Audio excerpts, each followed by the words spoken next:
So tonight, we'll hear about Michael's collaboration with Nusrat and more generally about the universal language of music and how it just transcends borders, languages, cultures, and styles. Their conversation will be accompanied by a special performance by Rizwan-Muazzam Qawwal, led by Rizwan and Muazzam, who are Nusrat's nephews and who have been gracing international stages since 1998, sharing their family's profound musical heritage. So please join me in warmly welcoming first Michael and Zakir to the stage. Thank you everyone for being here. Thank you, Michael, for being here as well. I am not an expert in music at all. I know there's many musicians and experts in music. I don't know why he picked me to do this, but I wouldn't have picked myself. But here I am.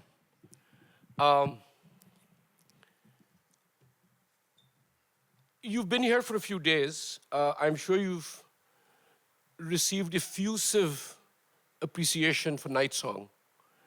Yes. Yes. It meant so much to so many of us. Could you, I should also add, Timothy Leary, who is an American psychologist and a proponent of psychedelic drugs, said he wanted Night Song to be played at his funeral. There's other commentary on Night Song that raves about how phenomenal an album it was. And it was nominated for a Grammy and should totally have won it. Yes. No, I don't disagree. Were you disappointed? Yes. Yeah. Yeah, and I went to the Grammys that were in, I live in Los Angeles, but they were in New York that year. I went with my mother and my sister and my wife. And they have two parts of the Grammys, the part that's on TV, and then all the kind of things like world music and that because there's so many categories, they just get that out of the way before. And, but they don't say what order they're gonna do the awards in. So we're all sitting there waiting and waiting and waiting, and then we're all dying to go to the bathroom, but we don't want to miss it. And so world music was the very last thing after like 2.5 hours. So yeah, but anyway, I think in retrospect, probably people feel it should have won, but it's had such an amazing reception. It's wonderful. I was in college in America when it was released, and I happened to visit friends at a number of other universities in Ohio. And it was a de facto sound of all South Asian dorms and beyond. Mm-hmm.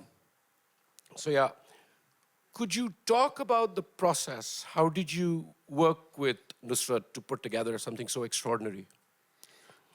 Well, the two albums, collaborations we did, Mustt Mustt and Night Song, they're kind of two somewhat different processes. The first one, Mustt Mustt, I had never worked with Nusrat. I didn't know anything about qawwali or anything.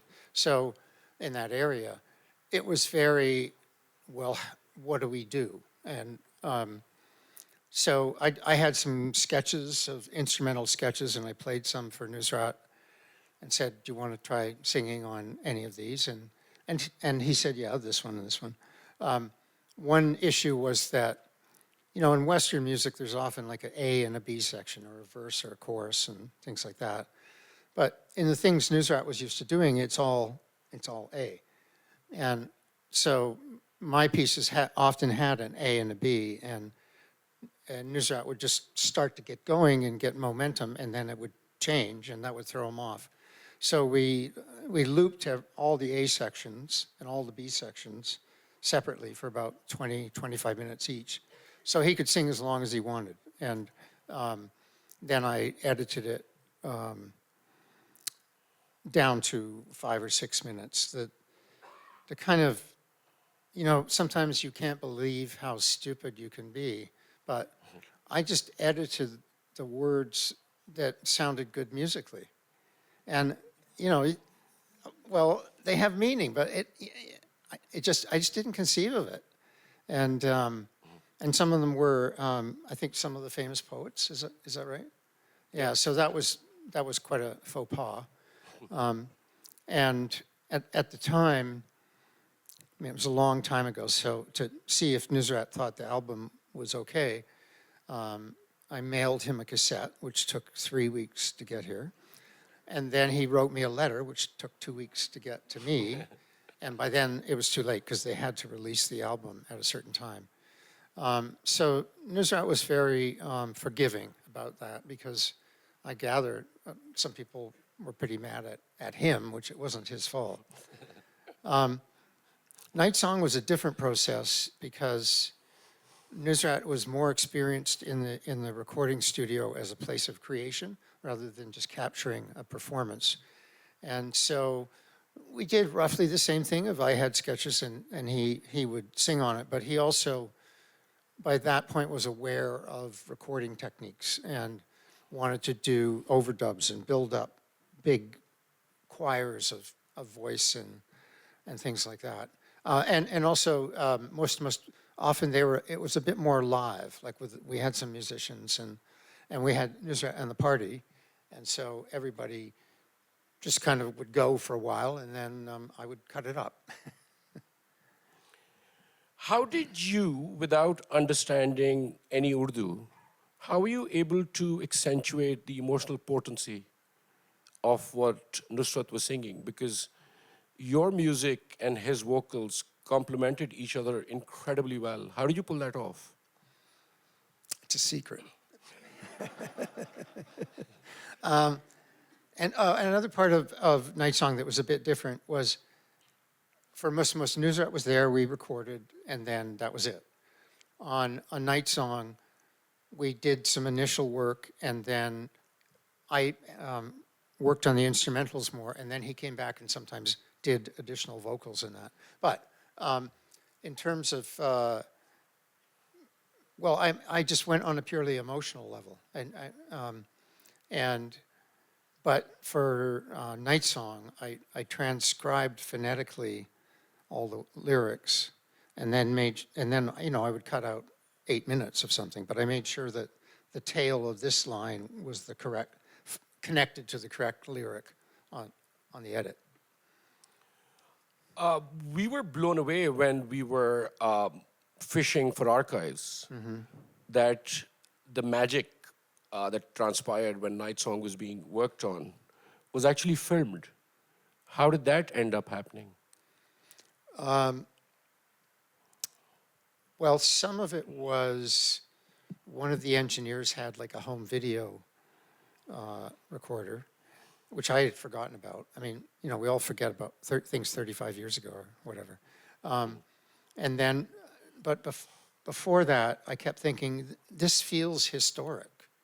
And I thought it's crazy we weren't getting any images from it. So I asked one of the engineers to get a surveillance camera from outside the building and bring it in. And we got a bit. This is incredibly fortuitous for us who are trying to make a documentary on Khan Saab's life. Just absolutely incredible. What's your favorite track from, well, both albums, Mustt Mustt and Night Song? I really don't think that way. Okay. I mean, I feel good about everything on those albums and kind of overwhelmed with the response to them here. Because when I was here last time, 30 years ago, either it had just come out or there wasn't as large an awareness of it. But I don't, it's funny, my son, who's 17, he's really uncomfortable with the concept of favorites as well. Like a false ranking system, and no offense, but. What was it to work, what was it like to work with Nusrat? Well, the first album, it was, we were completely working in the dark. Like, what does he want to do? You know, and I think, Rashid, were you at the first, you were at Mustt Mustt, so he was translating. But, you know, it was a completely novel situation for Nusrat as well. So we were just kind of bumbling our way through it. And, oh, let's try this and get the bass player to do this and so on. It was very much not exactly improvised, but definitely a lot of it was unplanned. And just trying to get, which is a big part of my aesthetic, are sort of happy accidents where you don't know what you're going to do exactly.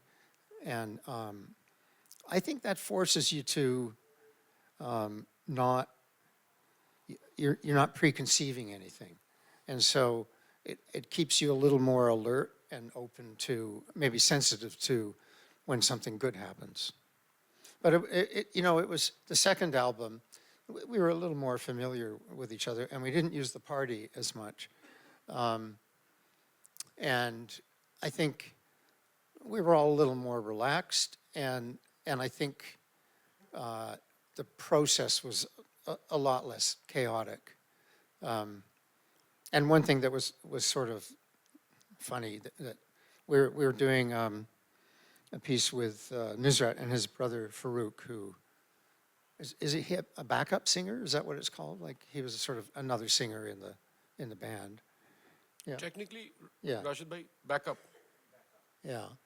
And he had a cold, so his voice was, oh. So we recorded him singing an octave lower than Nusrat, which really came out great. But people thought it was an effect, I think. But it is. You said a number of times in our conversations that your process is a little unconventional. Could you recap that? Could you elaborate on what you meant and how is your process unconventional or atypical? I think I'm at one end of the spectrum in that I don't have any musical training, and I don't actually have a good ear. And people say, "Oh, you must." Well, no, I don't remember melodies or things like that. So it's a kind of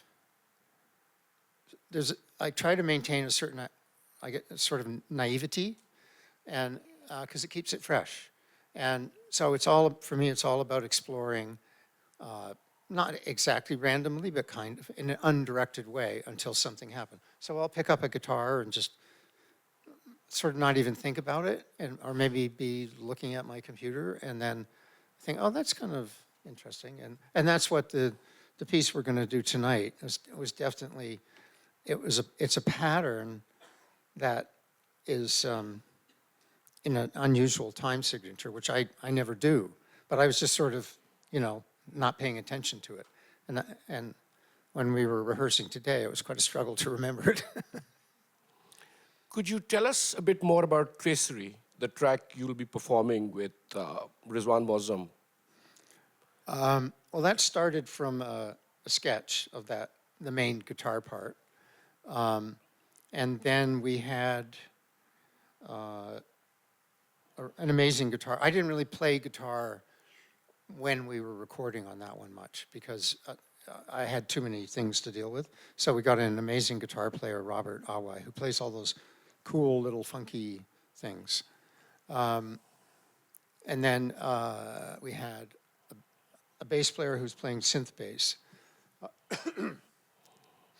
And I mean, I don't remember how the process went. I suspect I made that guitar pattern, and then the other musicians played along with it for 20 minutes or something, and then Nusrat sang on it. It was a pretty typical example of that process.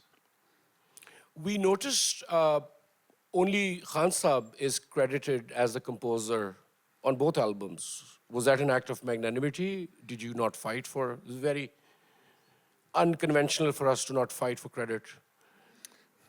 Well, I am credited on Night Song. As composer? Yeah, and co-artist.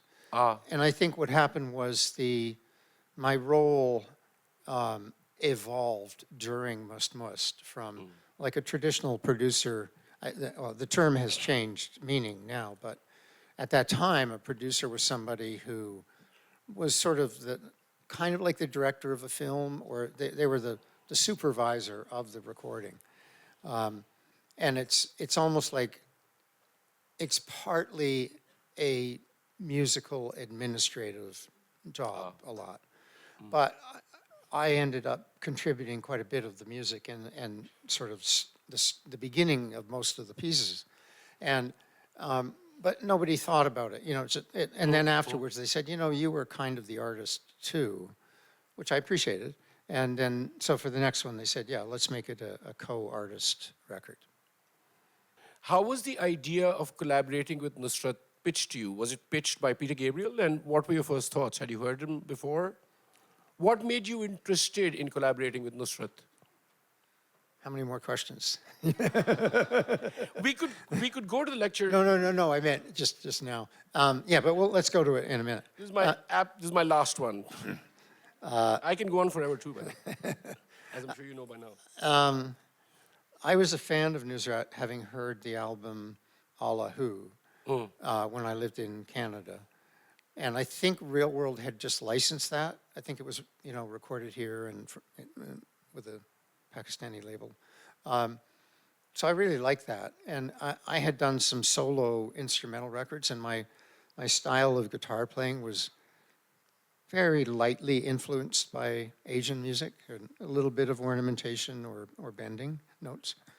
And Peter Gabriel heard it and thought I might be a sort of a sympathetic producer to Nusrat.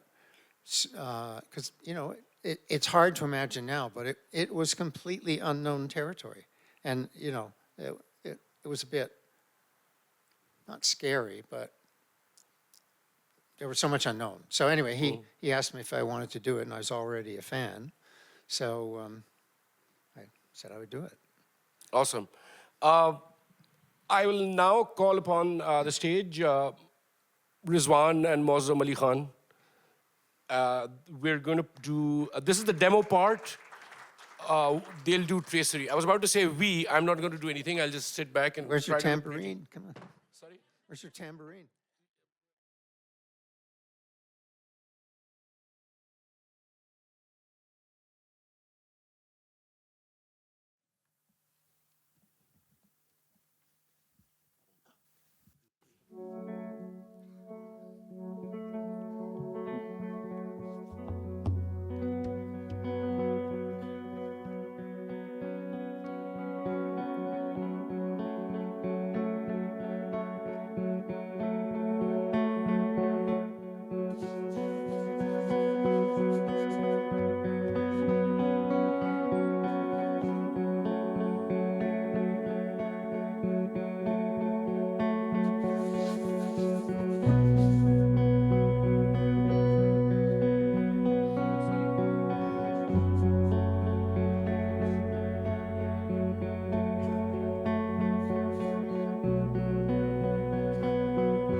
I guess we'll now open it up for questions.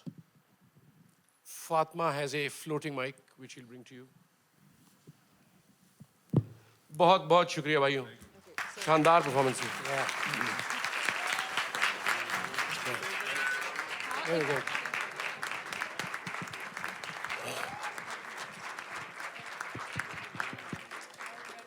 Thank you so much for that. I had a very technical question. Did they have an octaver on one of these mics? Did what? That was crazy. Did you hear that? Did what? There was a lower what? Tell us octave too. running. Yeah, what was that? Was it just somebody singing? They Wow. singing a lower octave literally exactly to the melody, and I thought there was an octaver on, and I was like, "Ye kahan se aa rahi hai?" That was really phenomenal. That was my question, sorry. Well, like what Farouk did on Night Song. Right, Yeah. right. Yeah. Hi, thanks a lot. That was amazing. Nusrat didn't, I can't remember where Mustt Mustt was, but I remember when he recorded on Magic Touch with Bali Sagoo, because we didn't have ATQs in those days, he wouldn't, he would just sing and it wouldn't necessarily be on the CD, it wouldn't be on the scale. So how did you manage that? Or by the time you were recording, that wasn't kind of an issue? You mean how did we synchronize the rhythms? Synchronize the notes, the scales. The rag? Yeah, yeah. I just played him my tracks, and he just sang what he thought sounded good to it. And at one point, because I didn't understand, well, I still don't understand quite the concept of rags. And I said, but what about all the little notes in between? And we don't have that in the West. And it may have been a translation there, but he just said, oh, no, it's the same. So I don't know. Hi. Hi. Has there been anyone since Khan Saab from South Asia that you've been interested in working with or producing in the world of qawwali? Oh, in qawwali, I really don't know many singers, but I did hear some amazing singers, and I don't know the other night at someone's house, and I would love to collaborate with them maybe, but and I have their names written down somewhere, but I don't know who they are.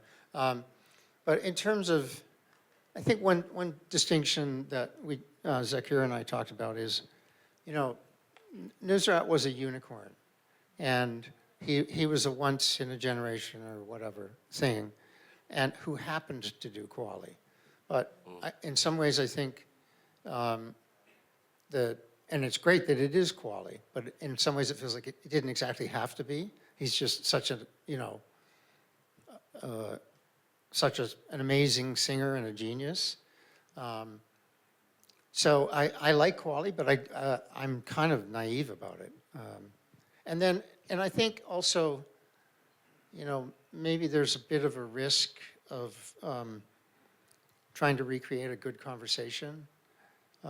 That maybe, and I'm not against trying, but maybe it was just a moment when all these things coincided, and there's a recording technology. It was easier to travel, and people were open to combining things from other cultures. And of course now, so much of that has happened now. It could be quite easy to get lost in that ocean of stuff like that.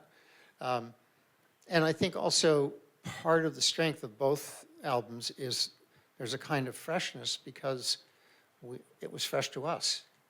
And it's not like, oh, that's been done before, but there's an element of that.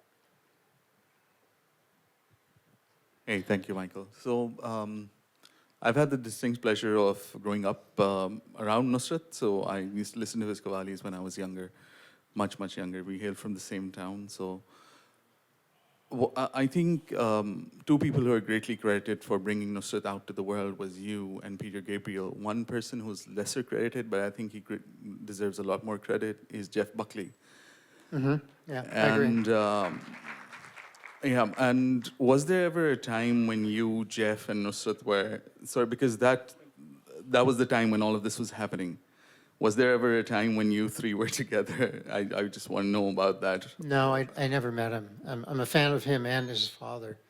No,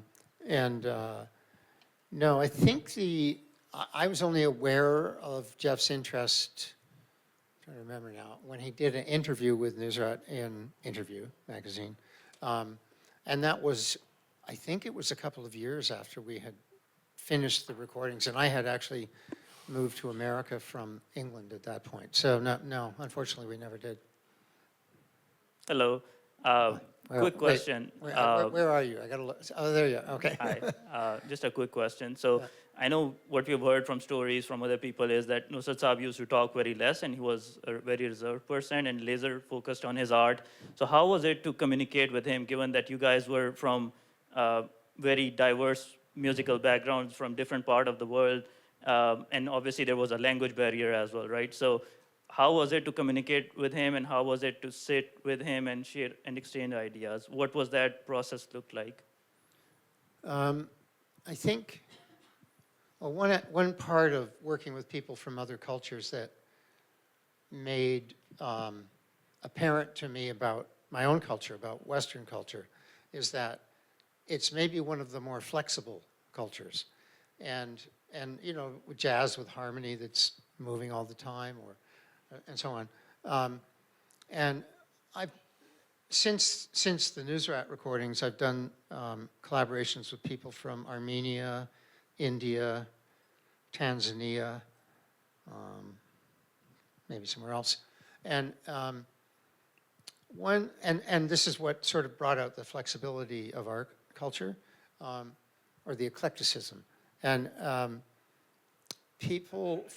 many of the people I've worked with from other cultures, they kind of just do their thing on top of what I do. And then, because they've spent years and years and years getting amazingly good at that. And, you know, improvising or reacting to different music tracks is a skill. And it's not, I think that is quite prevalent in Western culture, but in some others, it's more like you got to nail the nuance and perfect that thing.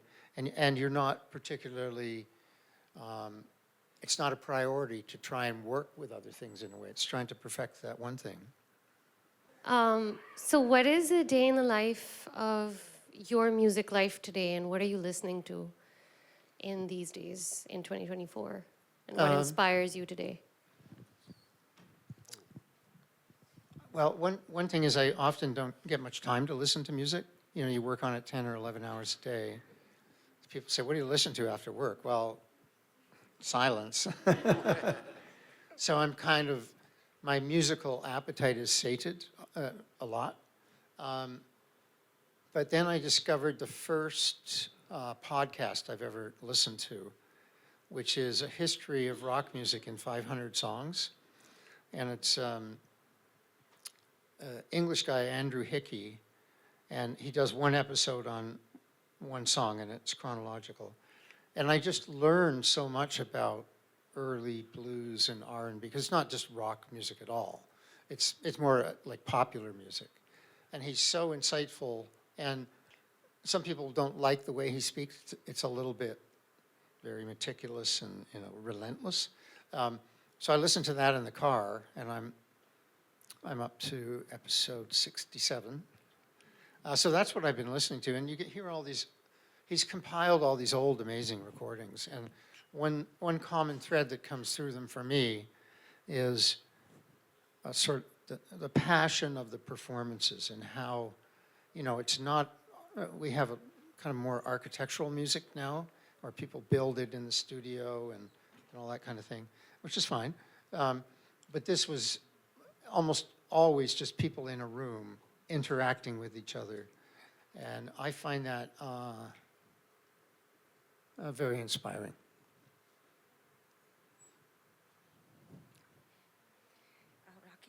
Oh, can I just mention one thing?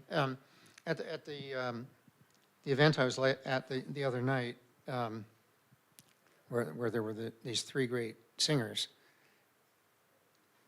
and they would just hold a note, you know, just, and you'd think, well, that can't be interesting, but, I mean, to a degree it is, but it was incredibly emotional and passionate, and they weren't sort of they weren't projecting emotion or something like that. It just, it's for me, a big mystery of Asian music and Pakistani and Indian music, but it's like, wow, it brought a tear to my eye, and they're just singing one note.